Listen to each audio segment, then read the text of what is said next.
Eh bien, bonsoir à toutes, à tous, ou bonjour.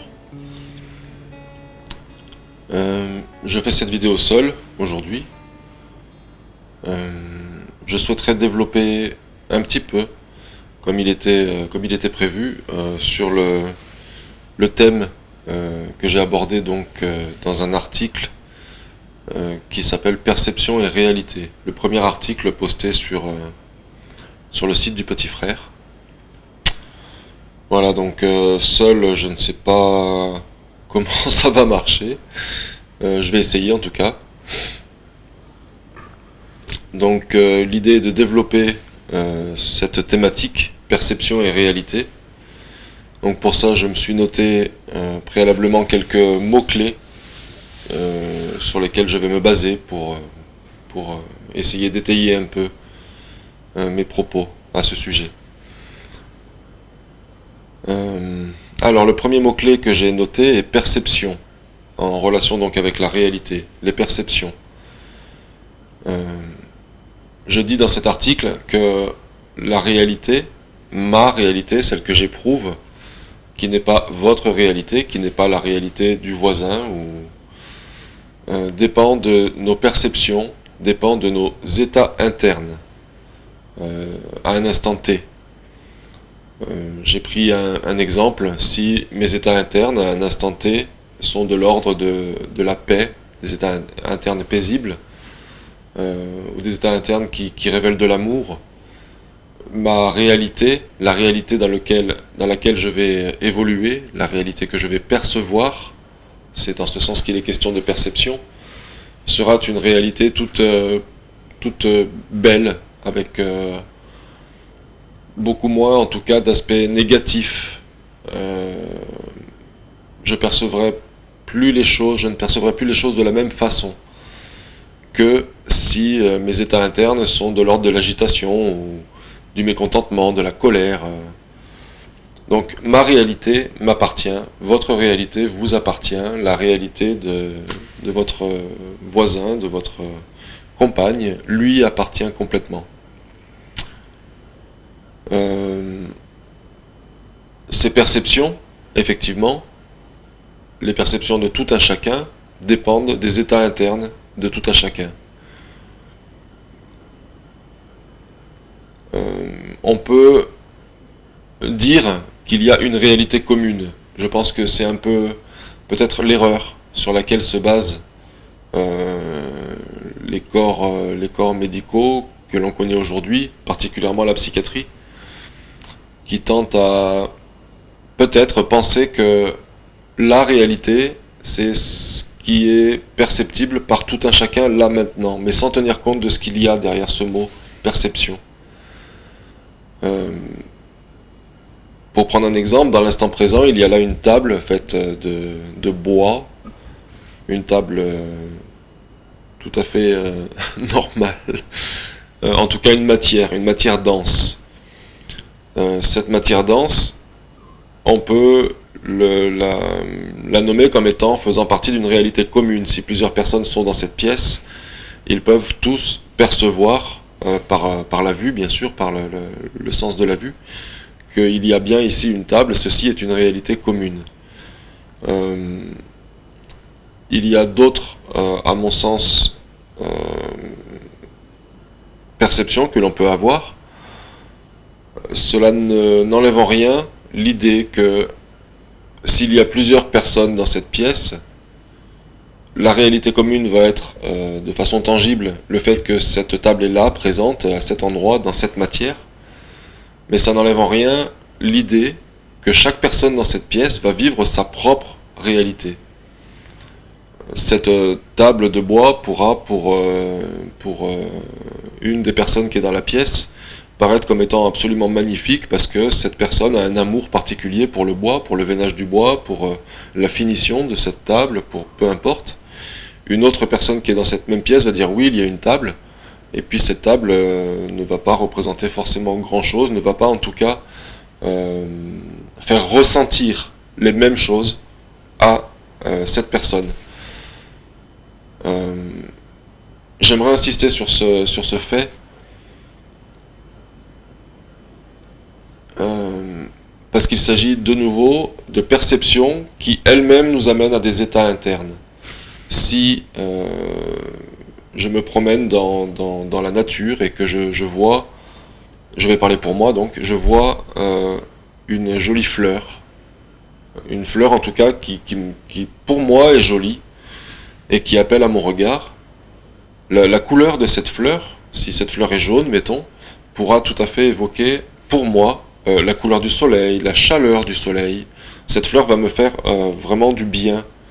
En regardant cette fleur, je peux imaginer, selon mon parcours, que ce jaune représente la couleur d'un de mes centres énergétiques, et que cette fleur est là pour alimenter, aider ce centre énergétique à fonctionner correctement. Cette fleur va réellement me faire du bien, tant sur le plan physique que sur, bien évidemment, le plan physique, mes états internes,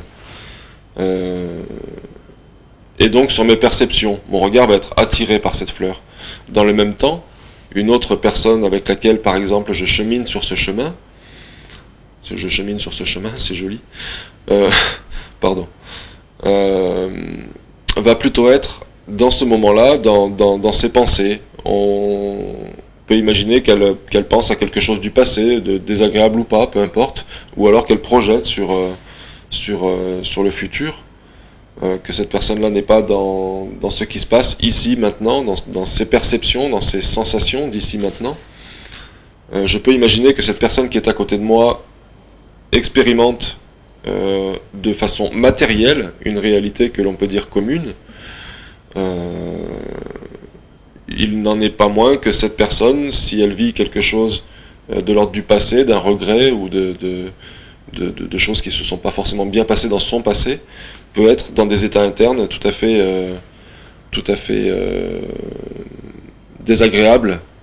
Et donc on ne va pas, elle et moi, vivre la même réalité.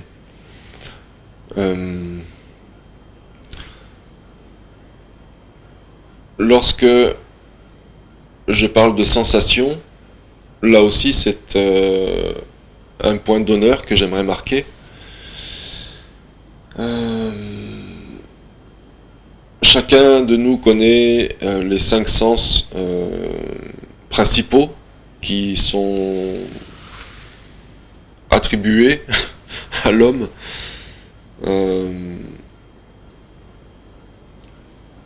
Ces sens ont tous leurs sens, dans le sens où ils sont exploités, où ils sont éprouvés, vraiment éprouvés. Je parle de sensations toujours en rapport à la réalité, car ces sensations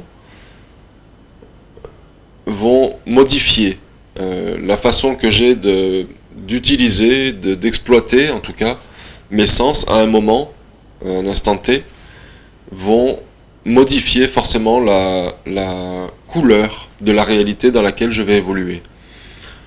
J'entends par là que si, dans un moment, je suis dans mon mental, de nouveau, dans le passé, dans le futur, dans des problématiques, peu importe, ou pourquoi pas des bons souvenirs, hein, pourquoi pas, je serai dans ma tête, en quelque sorte, je ne serai pas dans mes sensations, dans mes ressentis.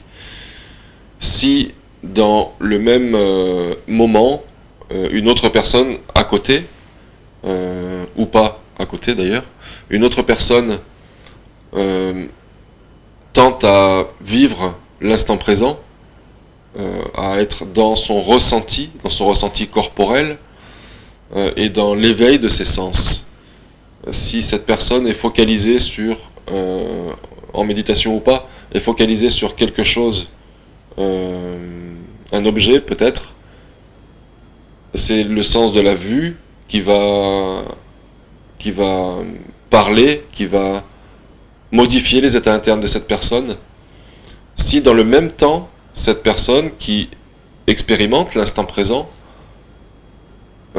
entend une musique qui est à côté, ou des bruits, peu importe, ou quelqu'un qui parle à côté, même une porte qui claque, alors il y a 2 de ces sens qui fonctionneront dans le même temps. Et cette personne pourrait être dans l'accueil de ces 2 sens qui fonctionnent dans le même temps. cette personne sera déjà beaucoup plus présente et va donc expérimenter vraiment une autre réalité, elle va percevoir en tout cas une autre couleur, vraiment une autre couleur de la réalité que cette personne dont je parlais précédemment qui est dans des souvenirs ou dans des projections futuristes. Et on peut donc étendre cette explication simplement sur ces deux sens, déjà à nos 5 sens principaux. C'est un point important que je soulève là. C'est un point important parce que mon vécu, les expériences que j'ai vécues qui m'ont conduite en psychiatrie, pour en revenir à la psychiatrie, c'est un sujet qui nous intéresse sur ce site, en tout cas, sur cette chaîne aussi, m'ont montré, au travers du cannabis, par le biais du cannabis, avec l'aide du cannabis, que lorsque j'étais complètement détendu, donc en paix à l'intérieur de moi-même, je pouvais davantage expérimenter l'instant présent, ce qui se passe dans l'instant présent et donc dans l'éveil de mes sens.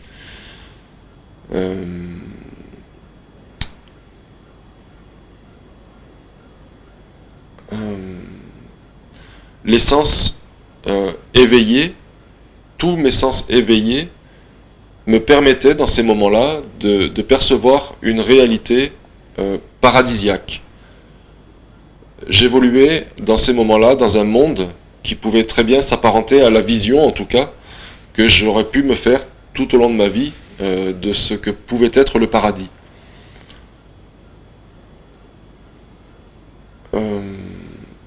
Dans ce sens où,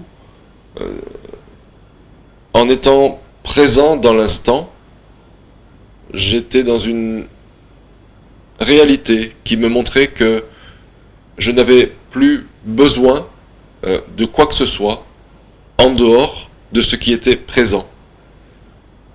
Comme une forme de satisfaction, mais de complète, de totale satisfaction de ce qui était dans l'instant présent. D'autres phénomènes se joignent à ce vécu d'expérimenter l'instant présent. Des synchronicités, des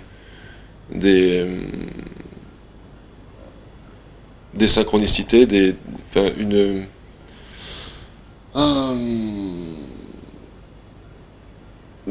en expérimentant l'instant présent et dans cette forme d'état interne, tellement en paix à l'intérieur, tout semble, puisque les sens tous éveillés, bien plus intense et bien plus vivant.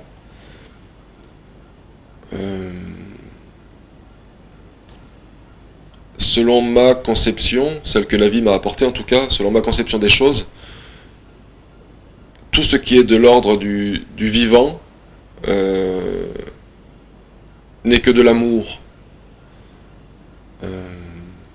Je m'égare un peu, je m'excuse. Je vous demande de bien vouloir m'excuser, pardon.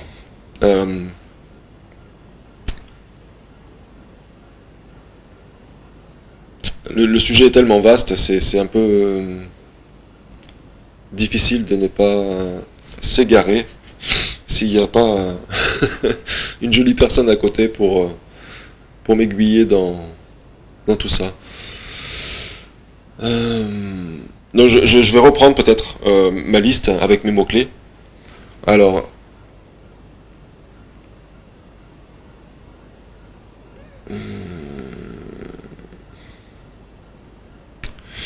dans les mots-clés que j'ai posés là, il y a les choix.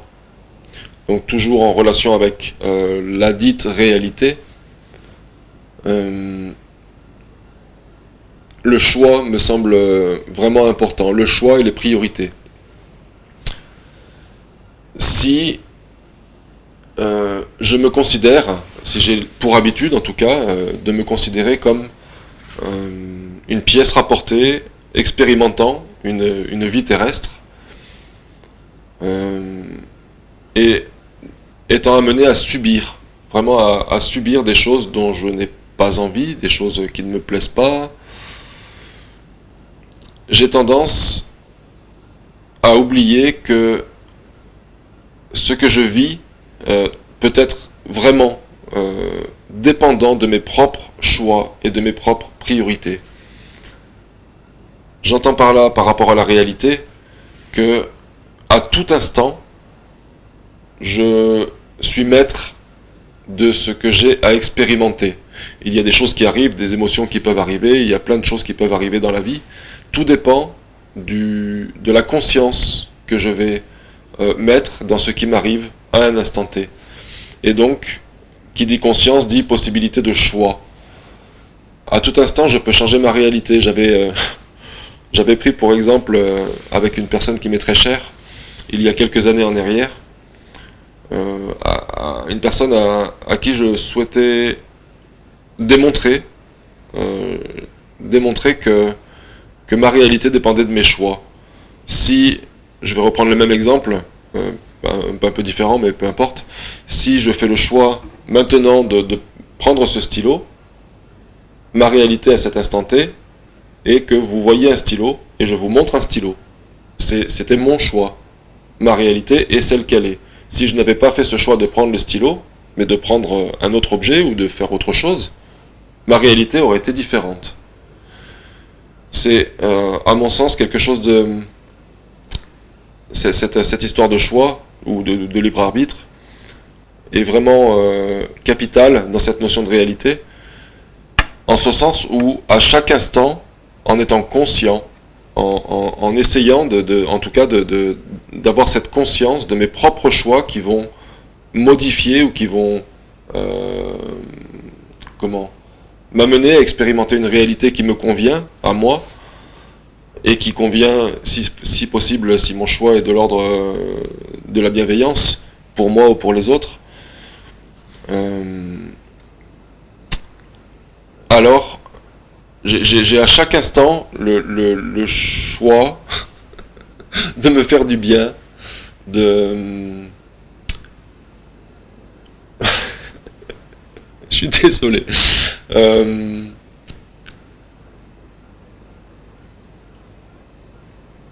Mes choix vont déterminer la réalité dans laquelle j'évolue. Et mes choix vont déterminer la réalité dans laquelle l'ensemble, je disais tout est un, le comme un, tout est relié à tout, tout est interdépendant, parce que tout est conscience. Et le choix que je vais faire à un instant T va bouleverser l'ensemble de la réalité commune, cette fois-ci, l'ensemble de la réalité commune du vivant dans son ensemble. Donc je mets un point d'honneur sur cette histoire de choix. Nos vies sont choix, priorité. Qu'est-ce que je mets en priorité dans ma vie? Est-ce que je mets de l'amour? Est-ce que je mets une énergie qui n'est pas tout à fait similaire à l'amour, une énergie qui est même plutôt peut-être complémentaire ou opposée à voir? La peur, ça dépendra de mon choix, vraiment de mon choix. Si ce soir j'allume la télévision, que je regarde les informations, il y a de fortes chances pour que je reçoive, pour que j'absorbe, que je j'alimente mon corps, mon esprit, de choses qui vont pas forcément être très jolies. Et qui vont générer chez moi, dans mon physique, dans mon mental, dans mon être, dans l'ensemble de mon être, quelque chose de l'ordre de la peur et des images négatives. Une fois de plus, c'est important pour moi de dire ça, parce que ça aurait été mon choix d'allumer la télé, plutôt que de passer un moment avec ma guitare, ou avec mon tambour, et avoir des pensées positives pour moi, et donc pour l'ensemble. Si je m'alimente si je fais le choix de m'alimenter d'informations qui ne vont pas me faire du bien, et qui par conséquent ne feront pas du bien aux autres, ça reste mon choix.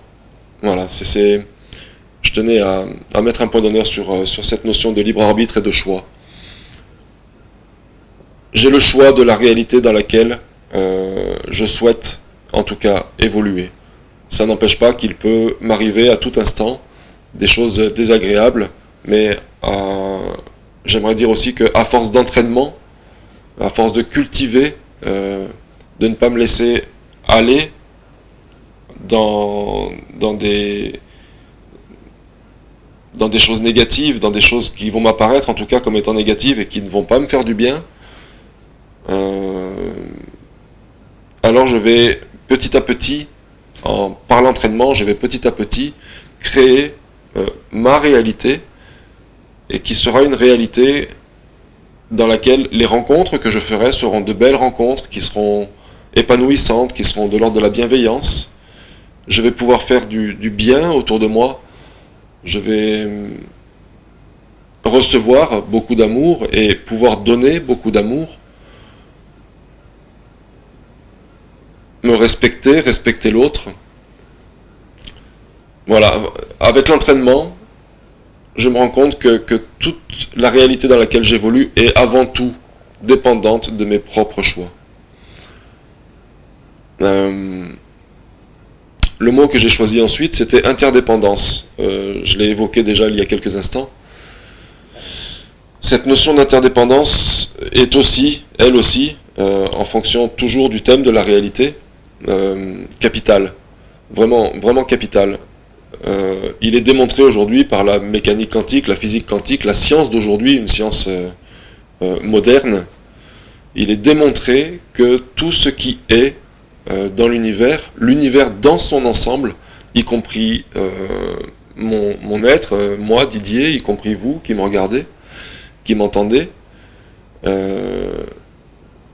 ne sommes que conscience. Avant d'être matière, nous sommes conscience, bien avant d'être matière, pas avant dans le temps, mais nous sommes conscience, nous sommes énergie, nous sommes vibration.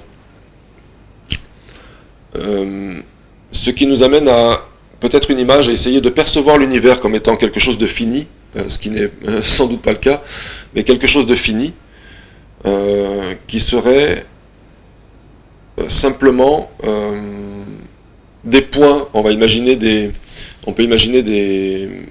particules, des particules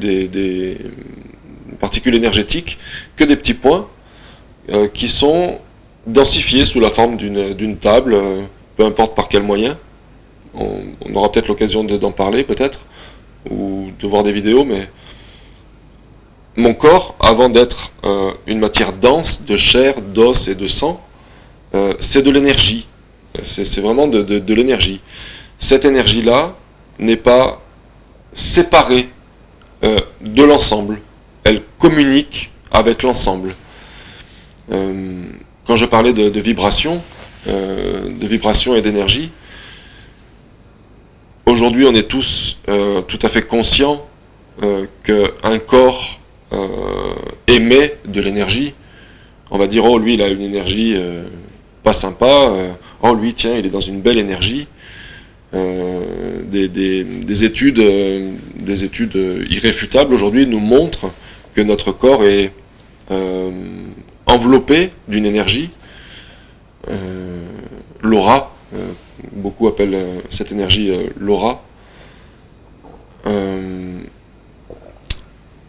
Dans cette notion d'interdépendance, il apparaît comme étant évident que l'énergie que je vais dégager, que vous allez dégager à un instant T, va entrer en relation avec l'énergie d'un proche. Si un proche est là, cette énergie va rentrer en relation avec l'énergie de ce proche. Si votre état interne, donc votre état aussi énergétique, la couleur de votre énergie à ce moment-là, votre état énergétique est de l'ordre du négatif, vous allez, consciemment ou non, apporter, alimenter l'énergie de la personne qui est à côté de vous avec quelque chose de l'ordre du négatif. Cette personne va, instantanément ou pas, dans le ressenti sans doute, percevoir quelque chose de l'ordre du négatif. Ça va modifier ses états internes, ça va modifier son comportement, ça va modifier sa vision du monde, ça va modifier sa réalité. Je prends cet exemple parce qu'il est aussi important pour montrer que tout part de soi. Cette personne va rentrer chez elle. avec les états qui sont ces nouveaux états, avec ce que vous lui avez transmis, dans la mesure où c'était du négatif, hein. Je ne dis pas que vous transmettez du négatif, loin de là, c'est un exemple. Cette personne va rentrer chez elle, et puis chez elle, c'est une grande famille, il y a 3 enfants, et puis une gentille petite femme qui a préparé le repas, ou pas, peu importe, excusez-moi. Cette personne va partager cette part d'énergie négative avec tout son entourage familial dans ce foyer, dans cet exemple. Et les 4 personnes ou 5 personnes qui sont dans ce foyer, si la scène se passe un matin, elles vont partir chacune de leur côté dans la journée, vaquer à leurs occupations, à ce qu'elles ont à faire, les enfants à l'école, peut-être que la maman va rester là ou va aller travailler, peu importe. Mais cette énergie que vous avez partagée avec vos proches va être communiquée autant de fois. Donc on voit dans cet exemple qu'à partir, à partir d'une personne qui émet quelque chose, alors là je parle juste d'un champ d'énergie qui va sans parole, sans gestuelle, un champ d'énergie qui va se communiquer, se propager à l'entourage. C'est en omettant le fait que ce champ d'énergie va se propager d'humain à humain, mais que de façon fondamentale, sur un autre plan, étant tous intimement reliés, c'est l'énergie de l'ensemble qui va être modifiée en fonction de vos propres états internes. Voilà, donc c'est très très brièvement dit. Cet exemple parle très brièvement de ce que je pense qu'est le terme interdépendance.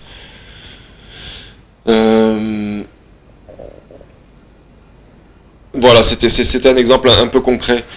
Pour prendre un autre exemple en parlant de vibration, si vous m'entendez présentement, si vous entendez le son de ma voix, c'est parce que ma voix a émis du son, certes, mais du son qui sont des ondulations, qui sont des vibrations à la base. Et on peut imaginer, en prenant toujours cet ensemble, cette boule qui est l'univers, que si ceci peut paraître comme étant un bout de papier, que c'est une forme limitée dans sa matérialité, une vibration, elle, n'a pas de limite. Si là je pousse un petit cri, je ne vais pas le faire parce qu'il y a des gens qui dorment pas très loin, si là je pousse un petit cri, vous allez percevoir, vous, ce cri, mais sans oublier que ce sont des vibrations. Et que ce cri, si c'est un cri de douleur, va être perçu par l'ensemble, parce que la vibration ne s'arrête pas, elle. En considérant toujours, qu'il y a une notion de temps qui existe. On peut imaginer, on ne va pas parler du temps maintenant, pardonnez-moi. Donc, tout ça pour en venir donc à mon mot-clé qui va suivre, qui parle des délires et des bouffées délirantes. Alors j'avais noté la définition dans l'article qui précède, la définition du mot délire selon le Larousse: perte du sens de la réalité se traduisant par un ensemble de convictions fausses, irrationnelles, auxquelles le sujet adhère de façon inébranlable. Voilà, donc perte du sens de la réalité. J'aurais trouvé assez souhaitable que peu importe. Perte du sens de la réalité, donc. Ça parle de perte de sens de la réalité, de convictions fausses et irrationnelles.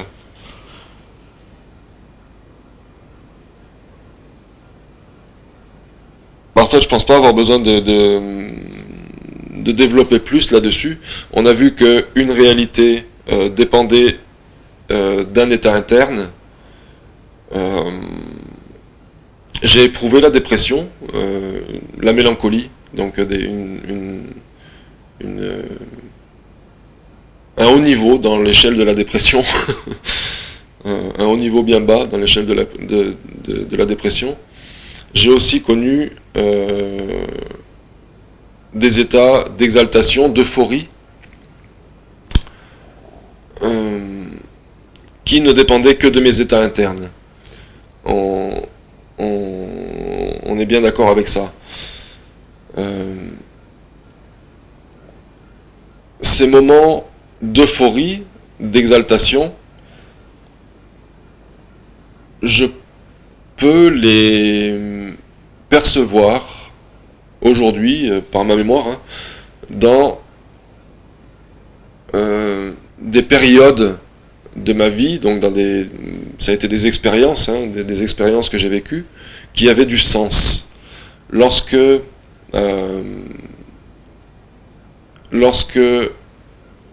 la réalité dans laquelle j'évolue a du sens, alors je me sens bien. Je ne vais pas peut-être aller plus loin. Si pour moi une situation quelle qu'elle soit a du sens, ou j'y trouve du sens en tout cas, alors je vais me sentir bien. Je ne vais pas être dérangé par cette situation. Si j'expérimente quelque chose qui est de l'ordre du non-sens, ou dont je ne comprends pas le sens, sur le moment en tout cas, alors je ne vais pas me sentir bien. Il y a quelque chose qui va peut-être simplement me faire travailler, me mettre dans le mental. Pourquoi ceci m'arrive? Ça n'a pas de sens. Alors je vais être dans mon mental, mais je ne vais pas être dans l'instant présent. Je ne vais pas être présent à ce qui est là. Voilà, je ne veux pas peut-être pour aujourd'hui en tout cas développer davantage. C'est important pour moi de dire ça parce que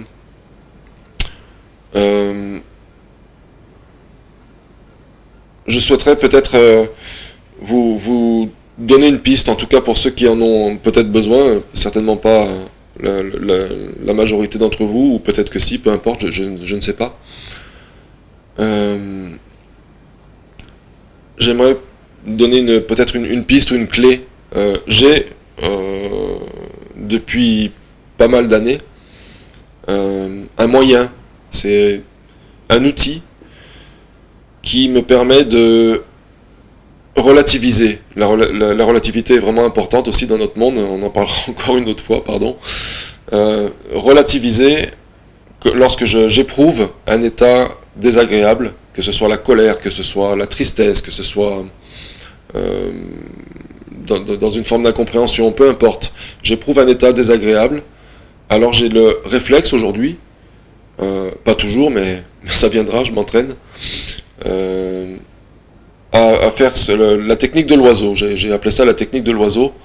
Simplement, si je suis dans cette position, ou une autre, peu importe, en train de me lamenter, ou de ne pas être bien, d'être triste ou en colère, et que me vient à l'esprit cet outil de faire l'oiseau, alors je vais imaginer, fermer les yeux simplement juste quelques secondes, et imaginer que je m'extrais et que je me retrouve quelque part dans le ciel en tant qu'oiseau, et que cet oiseau, qui est ma conscience, comme si je projetais ma conscience dans un oiseau, et en étant dans cette conscience d'être l'oiseau, et qu'il y a un personnage en bas là-bas qui est moi, et je vois ce personnage dans sa situation, dans cette pièce, en train de pas être bien, hein, d'être en colère ou d'être très triste, de pleurer pour quelque chose.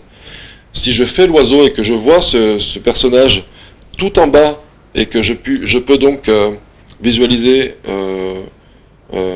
même pourquoi pas la planète, si je suis allé très haut en tant qu'oiseau, et que je me rapproche de ce personnage et que je le vois dans ses petits problèmes finalement, cette distance, prendre de la distance, me permet de relativiser mon petit souci du moment. Peut-être que c'est un gros souci quand je suis dedans, mais quand je prends de la distance, je me rends compte que par rapport à l'ensemble et à la taille, à l'envergure de l'ensemble et des problèmes dans le monde, alors c'est un tout petit souci. Et quand je prends conscience de ça, en étant dans cet oiseau, ma conscience dans cet oiseau, alors il m'arrive dans la situation, dans cette pièce et dans l'état dans lequel j'étais, un sourire de là à là, parce que cet outil m'a permis de me ramener déjà de me faire relativiser et de me ramener dans le présent, avec un sourire.